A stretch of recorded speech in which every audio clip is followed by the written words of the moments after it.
Hello there guys, Feng here, and welcome to Lantern Forge.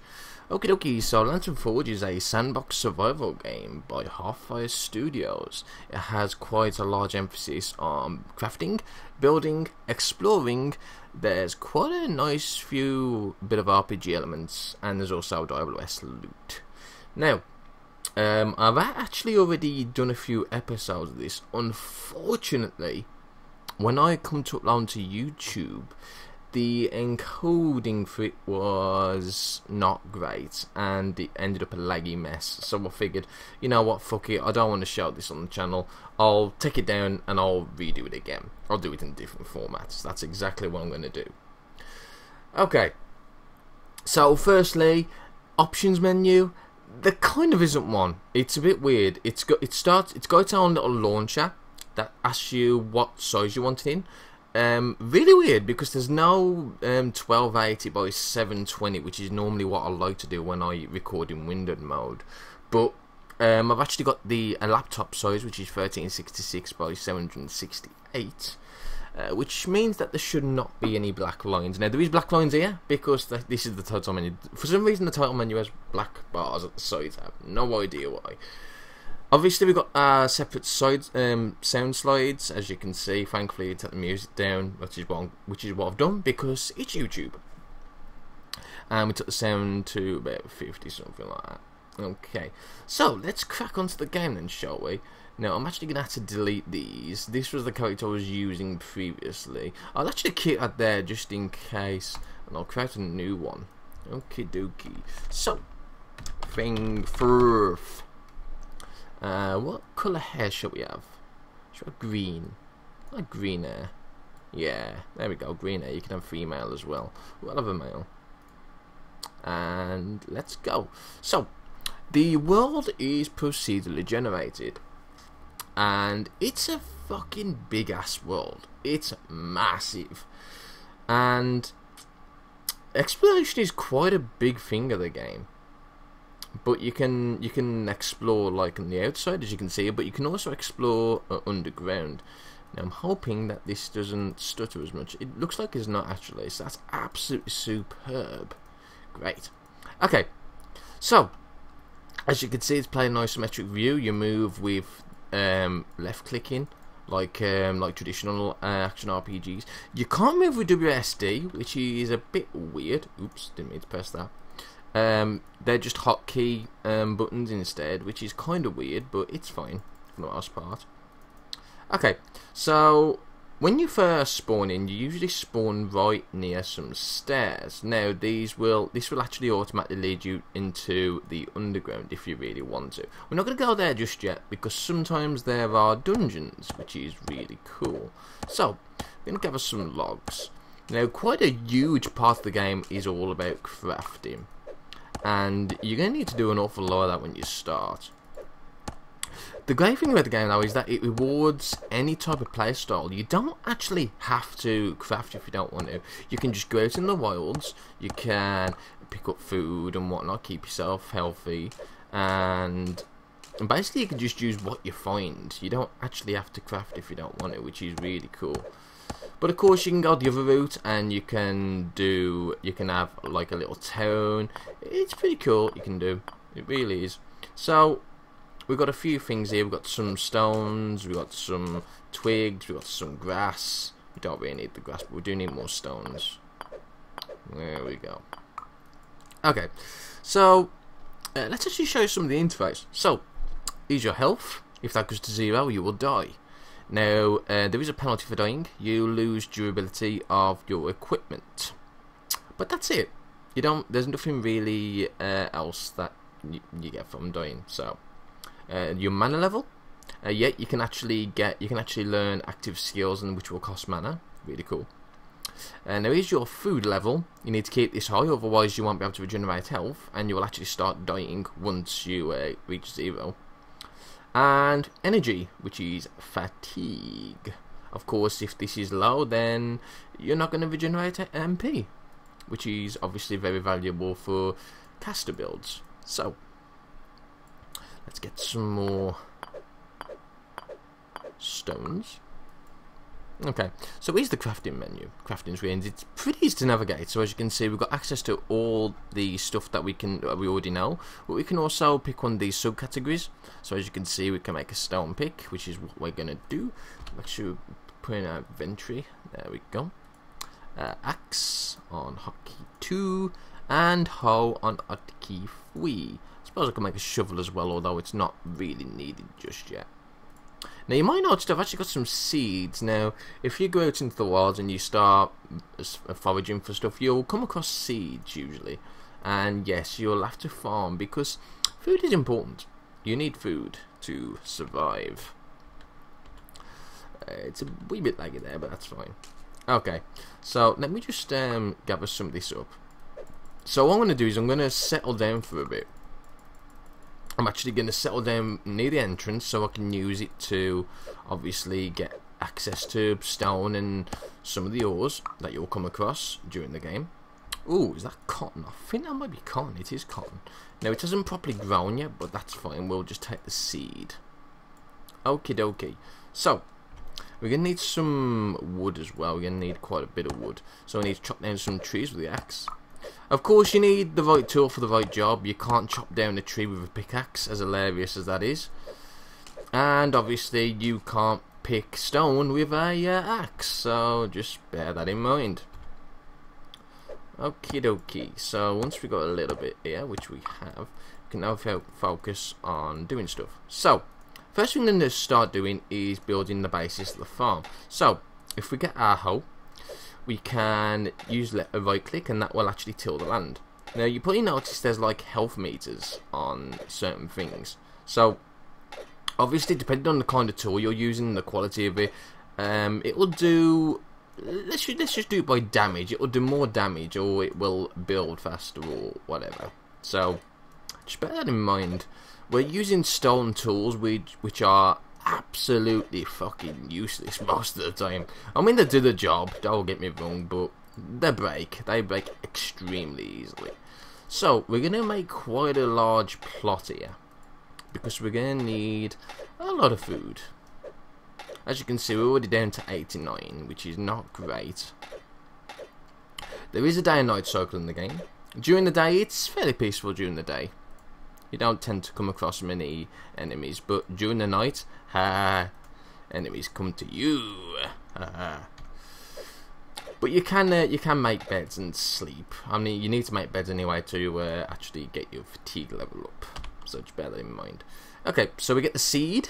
They're pretty easy to farm. You just right click where you want to put them. So there we go. Pretty easy. Now we've only got 2 seeds. We have got wheat as well, so we can plant some wheat. Now we really need to start finding some food because we're gonna die shortly if we don't find food. Ooh, speaking of food, there's carrots there. Nummy carrots.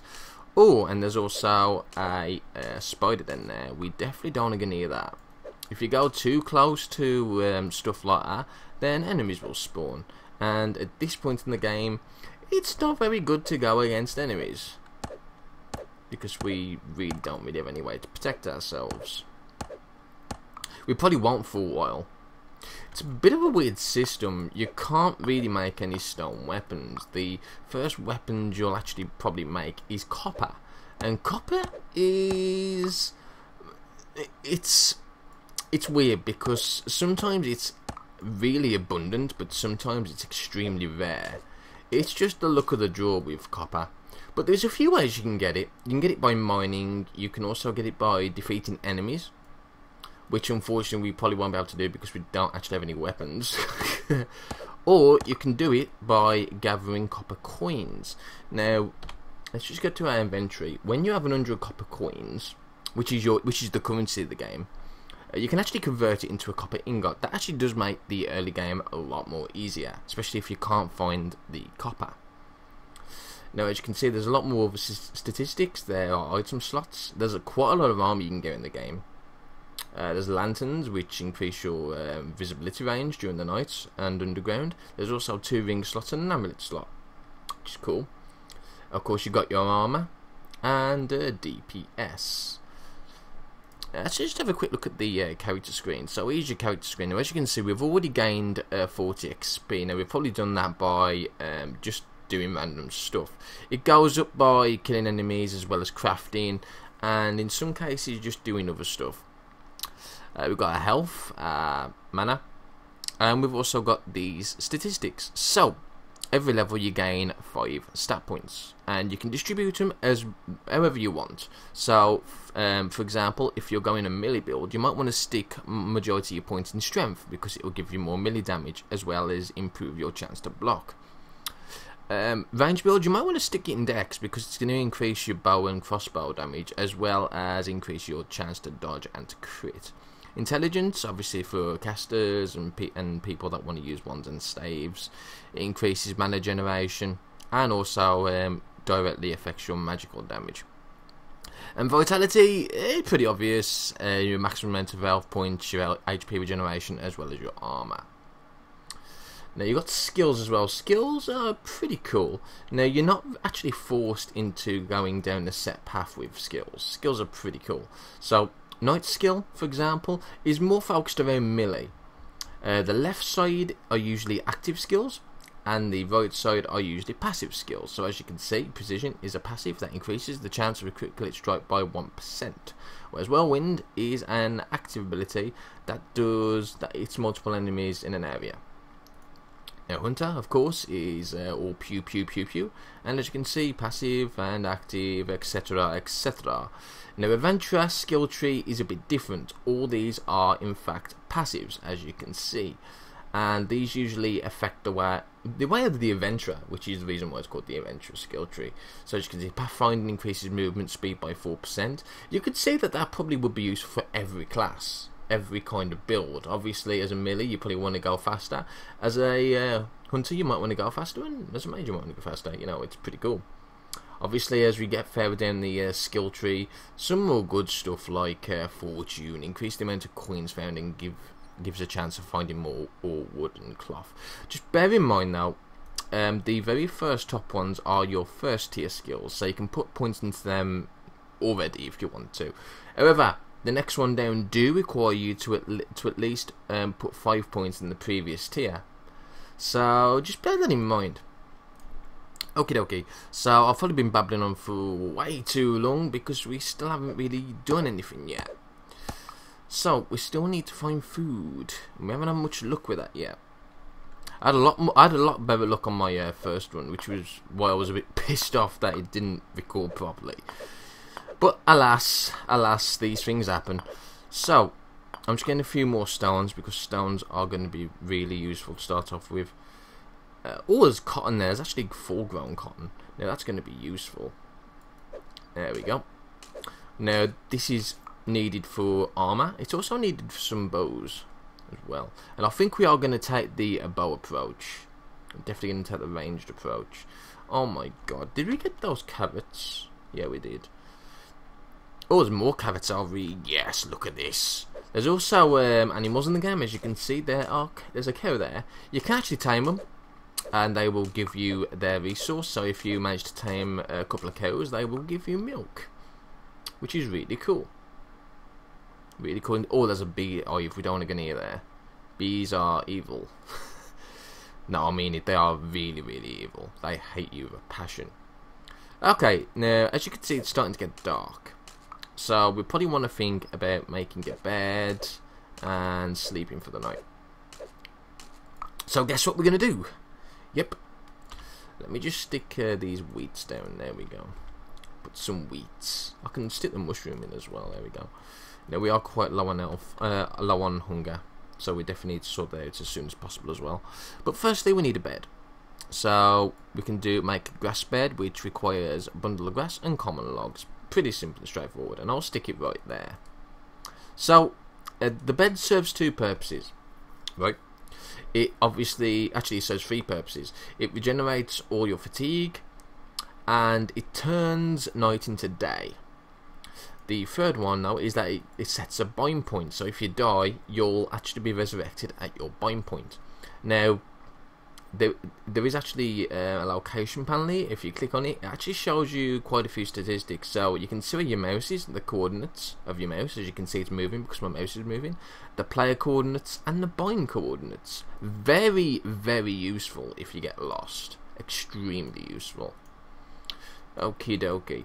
So as you can see, it's now starting morning. It's a nice little clock. But we need food. We still need food. We haven't really been able to find much food. So we have got carrots, which I'll sort out in a bit. But for now, I just want to very quickly see if we can find any more food. If we can't, then we have to do what we've got. Come on, come on, come on. It's slightly stuttery now. When it's generating the map like that, it does stutter a little bit. But I mean, once it's done, then it's fine. Oh, corn, corn. Why did I walk past corn for? There we go. Okay. So now we has corn. Okay, so we can't actually plant these. I mean, we could try, but it wouldn't work. So what do we need? Well, we need something called a gardening bench, and we're going to make one now. Gardening bench. Only needs a bit of wood. Really cool. We need to stick this. I'm just going to stick it there. There we go. Right, now if we right click the workbench, we now have different recipes. Now if we just right click it again, there we go. Sometimes it doesn't load up properly when you right click. Hang on, let me just see if I can do it. Let me just see if I can do it again. No, I can't do it again. Sometimes when you right click, you don't actually get this bar, and only some of the recipes are shown until you click it again, and then all of them show. So yeah, what we can do now is we can take this corn, yeah, and we can get seeds from it. We can get 2 seeds from each piece of corn. So we're actually going to get 6 seeds. Actually, we'll probably get 8, since we don't have that much food anyway. We need some carrots as well. We've got 10 carrots, so I'm actually going to get 10 seeds from the carrots. There we go. Simple as that. Really easy way to get seeds. And of course, what we're going to do with these is plant them. Now, obviously, the farming is fairly basic. You don't have to worry about watering them or anything like that. They just grow over time. But it's kind of essential, especially if you don't really explore that much. As you can see, we're probably going to stay here for a bit because we've got something going on here. But if you're exploring, then obviously you need to rely on the wild, basically. But food does seem to crop up quite often, so that's not really a big deal if you want to go that way. Okie dokie. So, right, we're actually really low on hunger now. We should definitely think about cooking, which is going to be what our next workshop's going to be. Well, it's not exactly a workshop, it's more of a oven. Okay, so corn. I've got 2 more corn, so I might as well just till this land here. There we go. And we'll stick the corn there. There we go. All done and dusted. Right, now we need to start cooking stuff. Now, we can actually eat this food raw, but as you can see, it only really gives 5 food points. It's not a lot. Yeah? It's not a lot at all. So what we need... we might actually need some more stone to go with that, but we'll see. We need a stone oven. Now, we need 10 loose stones for that, so we can easily make that. And I'll stick it right there. There we go. Now, if we right click that, we now have options to cook. So we can make some cooked carrots. All we need is the carrot itself. And as you can see, that's a big massive boost. So from 5 to 15, that's quite it's quite big. And roasted corn again. There we go. Now I'm actually going to eat that roasted corn and some of these carrots. So there we go. Now, some of the other things you can make do require a lot more ingredients. So, for example, you can make wheat out of flour and sugar out of sugar beets. But then if you want to make cookies, you're going to need the flour, the butter, the sugar, and chocolate. But, as you can see, cookies, even though I only got 10 points restored, there's actually 6 of them. Each one of these makes 6 cookies. Now, if we go further down, pizza, for example, requires quite a few ingredients, but it gives you 90 food points restored, which is basically 100 near enough. Steak meal, as you can see, it requires a lot of ingredients, but it restores 75, etc, etc. General rule of thumb, if it's more complicated, it will feed you up more. So yeah, savoury herbs, bottle of water, mushrooms, num num num. Okie dokie. So actually, next what I do want to do, and I didn't do it just, is actually want to make some cotton seeds. Cotton will be useful. So we still need to do a wee bit more tilling. I don't really want to focus on the farming too much on this video, even though we already have, mainly due to the fact that it's farming. Right. Okie dokie. Right, so now what we need to do is focus on getting something else. So hang on, let's see what we can actually make now. Now, a lot of the workbenches do require copper, and that's something we're definitely going to have to try and get fairly soon. In fact, we'll probably go down there now, possibly. Yeah, I'll leave all this grow. That's going to take a little bit of time anyway. I'll leave that grow, and then we can always harvest it and then do other stuff. So, now we don't have a weapon. So that's just so much better. We don't actually have a weapon, so I'm actually just going to be using the stone axe probably just to as a weapon. But if there's any monsters down here, then we might actually be able to get some decent loot. So just bear that in mind. I'm just looking if we're going for twigs. Yeah, we're going for twigs. Let's go down then. Welcome to hell. So, as far as I'm aware, there are 90 floors in the game. So that's quite a lot of floors. It really is.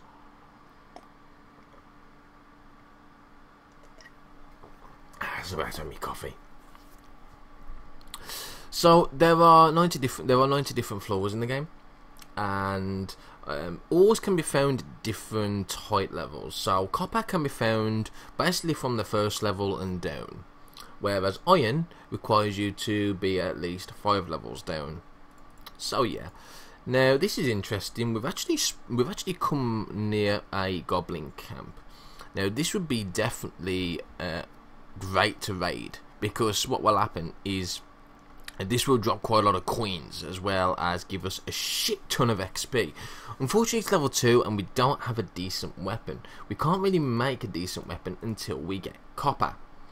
So we're going to focus on just trying to find copper. Now what I'm going to quickly do is just go over here and just get a few clay blocks. Clay is it's not that useful. I think there are a few recipes that require it. Dirt, on the other hand, is very useful. You need dirt to be able to make, to be able to plant apple and lemon trees, which are great, by the way. Absolutely. Well. Uh-oh, this could be bad. We've actually come into a clearing here, which I didn't really want to do. Is there any enemies around? Because I'll go and axe for him, or them, or her. Might be a her. You never know. Okay, so maybe we got lucky and there's nothing here. Oh no, there's a rat, kill the rat, kill the rat.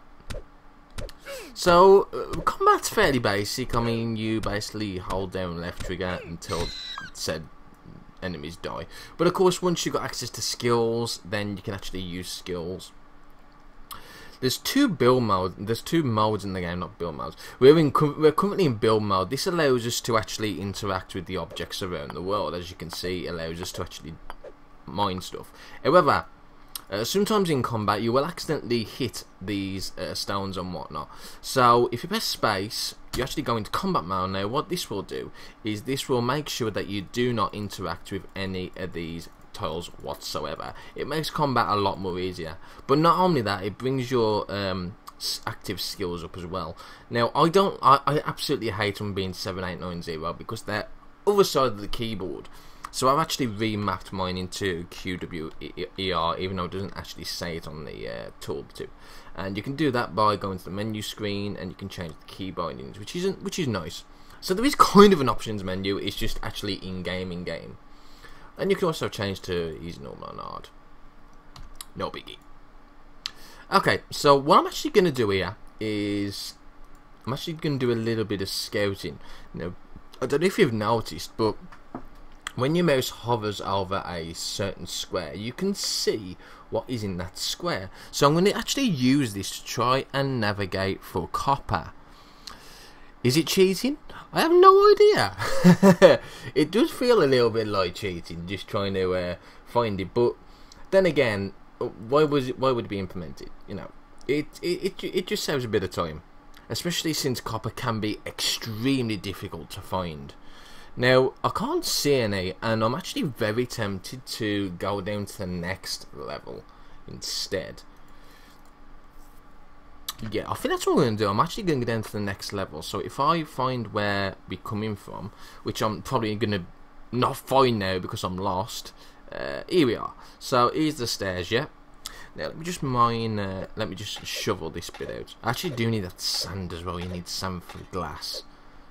And glass is what you also need to be able to make the trees.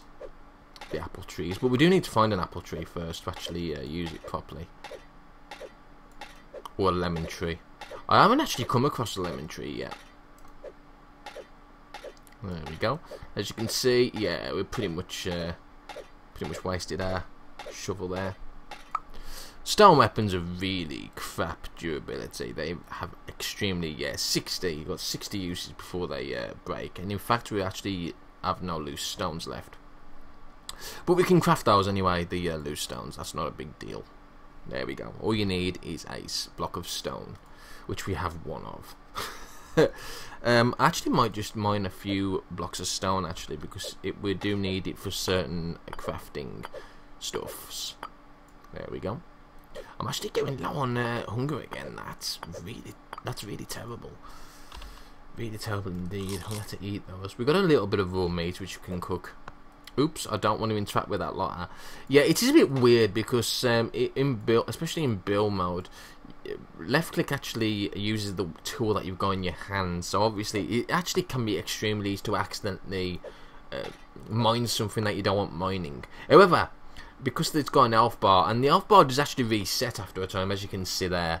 Because of that, it does mean that accidentally clicking them isn't going to be necessarily a bad thing. So, yeah. Okay, so we want to go down to the next level. Now, we're going to need some stairs for that. So, if we go to building materials, wooden stairs, and there we go. So, we can place this to access the underground levels. Now, if we place it as it is, it will actually place it so that it will go next level up. We want to go to the next level down, so we need to do something called ground placement. Now, as you can see, there's a button here that says ground placement mode, only for blocks that can be on the ground layer. So we need to press, well, in my case, R, because that's what I've mapped it to. And as you can see, the stairs now go down. So we'll plop that there like so. You can't actually see it now because I'm a dumbass. So let me just shovel this away. There we go. And then we can get down here. Yay! That's what we're going to do. Might have a bit more luck trying to find copper downstairs, since it should spawn, theoretically, more frequent as you go further down the levels. Theoretically. Okie dokie.